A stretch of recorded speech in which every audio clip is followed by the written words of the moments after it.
کہ مالک کائنات جس نے ہمیں پیدا کیا وہ ہم سے تقاضا کیا کرتا ہے، وہ ہمیں حکم کیا دیتا ہے، وہ ہمیں کون سی ایسی گائیڈ لائن دیتا ہے جس کے تحت ہم اپنی زندگی کو صرف اپنی ذاتی زندگی کی حد تک نہیں بلکہ اس معاشرے اور انسانیت تک بہترین انداز میں کیسے لے کر چل سکتے ہیں۔ مدیحہ، نبی کریم صلی اللہ علیہ وآلہ وسلم کی حیات مبارکہ صلی اللہ علیہ وآلہ وسلم، ان کا اسوہ حسنہ ہمارے لیے ایک روشن نمونہ ہے۔ نہ صرف جیسے آپ نے پہلے قرآن پاک کے حوالے سے بات کی، نبی کریم صلی اللہ علیہ وسلم کی حیات مبارکہ بھی پوری انسانیت کے لیے، اس زمین پر بسنے والے چرند پرند کے حوالے سے بھی، وہ بھی اس زندگی پر فخر کرنے والے ہیں۔ تو انسانوں کے حوالے سے اس خصوصی طور پر اس زندگی میں بہترین نمونہ موجود ہے سیکھنے کے لیے، اپنے معاملات کو لے کر چلنے کے لیے۔ تو آج ہم کوشش مدیحہ کریں گے کہ اسوہ حسنہ کیا ہے اور انفاق فی سبیل اللہ کی امپورٹنس کیا ہے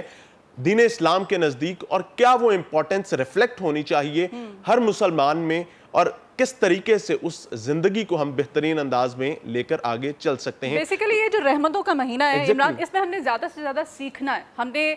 سیکھتے تو ویسے ہم سارا سال رہتے ہیں، لیکن یہ اللہ تعالیٰ کی طرف سے یہ 12 مہینوں میں وہ ایک مقدس مہینہ ہے کہ جس میں ہم اپنی گرومنگ کرتے ہیں، ہم لرن کرتے ہیں چیزوں کو، ہم سیکھتے ہیں، کیونکہ آگے ہم نے اپنی جنریشنز کو بھی سکھانا ہے، ان کی گرومنگ کرنی ہے۔ بینگ اے مدر، میرے خیال سے تمام مائیں جو ہیں ہماری، جس وقت جتنی بھی بہنیں بیٹیاں مائیں دیکھ رہی ہیں، سن رہی ہیں، ان کے لیے ہمارے معروف مذہبی اسکالرز بھی پینل پر ہمارے ساتھ ہیں، جیسے کہ ہمارے ساتھ سید اسامہ شاہ بخاری صاحب ہیں، مذہبی اسکالر ہیں آپ معروف، اور ہمارے ساتھ پینل پہ آپ ہمارا حصہ ہوتے ہیں ہمیشہ کی طرح، اس بار بھی ہمارے ساتھ ہیں، ان سے ہم سیکھتے ہیں، جانتے ہیں۔ سب سے پہلے اسوہ حسنہ صلی اللہ علیہ وآلہ وسلم کے بارے میں ہم بات کرتے ہیں کہ آپ صرف مسلمانوں کے لیے نہیں اللہ تعالیٰ کا ایک اتنا بڑا تحفہ تھے، آپ تمام دنیا کے لیے، صرف انسانوں کے لیے نہیں، چرند پرند جیسے کہ عمران نے کہا، سب کے لیے آپ ایک اللہ تعالیٰ کا سب سے بڑا تحفہ ہے۔ کیا کہیں گے؟ نحمد و نصلی علی رسولہ الکریم، اما بعد، فاعوذ باللہ من الشیطان الرجیم، بسم اللہ الرحمن الرحیم۔ بہت شکریہ آپ کا اور میاں عمران صاحب کا، ہمیشہ کی طرح لورنگ نے ہمیشہ بہت خوبصورت بزم سجائی ہے،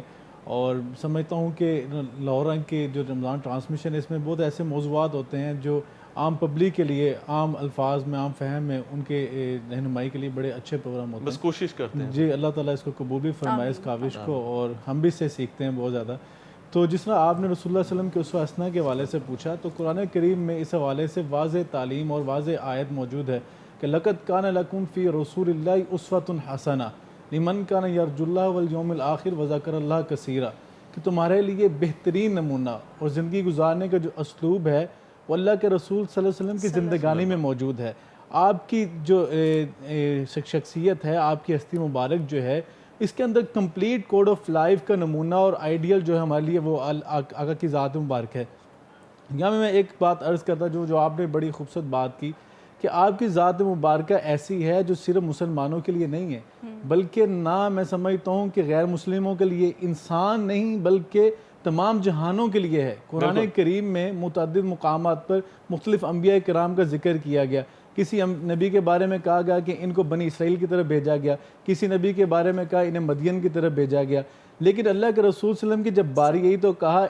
قُلْ يَا أَيُّهَا النَّاسِ إِنِّي رَسُولُ اللَّهِ إِلَيْكُمْ جَمِيعًا، اے پیارے حبیب آپ بھی اعلان کر دیجئے انی رسول اللہ علیکم جميعا، میں تم سب کے لیے آیا ہوں، کسی ایک خاص اسپیسیفک ڈومین کے لیے نہیں آیا، اسپیسیفک ایک ایریا کے لیے نہیں آیا، اسپیسیفک کسی ایک قوم کے لیے نہیں آیا، بلکہ تمام انسانیت کے لیے۔ اور اس سے بڑھ کر آگے کہا وَمَا أَرْسَلْنَاكَ إِلَّا رَحْمَةً لِلْعَالَمِينَ، تمام جہانوں کے لیے رحمت بنا کر بھیجا۔ اور آپ کی ذات مبارکہ سے میں سمجھتا ہوں رمضان مبارک ہے، اور آپ نے بات کی سیکھنے سکھانے کی، تو رمضان مبارک ہے ٹریننگ کا مہینہ۔ اس ٹریننگ کے مہینے میں ہم نے رسول اللہ صلی اللہ علیہ وسلم کی زندگانی اور سیرت طیبہ کے جو انمول موتی ہیں ان سے سبق سیکھنا ہے کہ آقا کے پیرامیٹرز کیا ہیں، آپ کے نقش قدم کیا ہیں، آپ کا رمضان میں معمول کیا تھا، آپ کا رمضان میں صبح کا معمول کیا تھا، شام کا معمول کیا تھا، قرآن کس طرح پڑھتے تھے، آپ قیام اللیل کس طرح کرتے تھے، اور خاص طور پہ آج کی دور کے اندر آقا علیہ السلام کی سیرت طیبہ ہمیں میسیج دے رہی ہے، اور کیسا خوبصورت میسیج ہے۔ بہت سارے لوگ اعتراض کرتے ہیں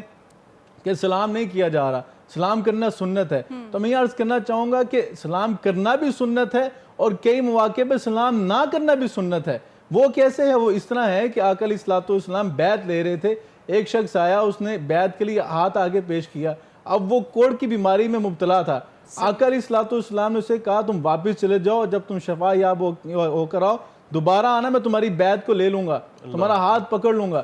ہمارا عقیدہ یہ ہے مسلمانوں کا کہ آقا علیہ الصلوۃ والسلام اس کوڑ کے مریض کو ہاتھ لگا دیتے وہ شفا یاب ہو جاتا, آپ دعا فرماتے اسے شفا مل جاتی. لیکن وہ ہمیں سکھایا گیا, لیکن وہ سبق جو تھا, اسلام جو ہے وہ کسی ایک میں سمجھوں صدی کا دین نہیں ہے, یہ قیامت کی صبح تک اور قیامت کے بعد تک رہنے والا دین ہے. تو ہمارے لیے اس میں رہنمائی موجود تھی. آقا علیہ الصلوۃ والسلام نے فرمایا اگر کوئی متعدی بیماری والا آپ کے سامنے آئے تو اس سے اس طرح بھاگو اور متعدی مرض سے جس طرح ایک شیر کو دیکھ کے انسان بھاگتا ہے. اس لیے اگر ہم سمجھتے ہیں کہ سلام کرنا سنت ہے تو کسی خاص موقع پہ سلام نہ کرنا بھی سنت ہے. اور مصافحہ سے آپ گریز کر سکتے ہیں, لیکن آپ سلام سے زبانی بھی کرتے ہیں نا, تو وہ آپ کا ایک سلام کا جو ہے وہ معاملہ پورا ہو جاتا ہے. بالکل, آپ اپنے منہ سے اظہار کر رہے ہیں السلام علیکم, آپ سلامتی بھیج رہے ہیں, اور وعلیکم السلام آپ کو دوبارہ سلامتی بھیج رہا ہے بندہ. اور میں سمجھتا ہوں کہ آج کے اس دور کے اندر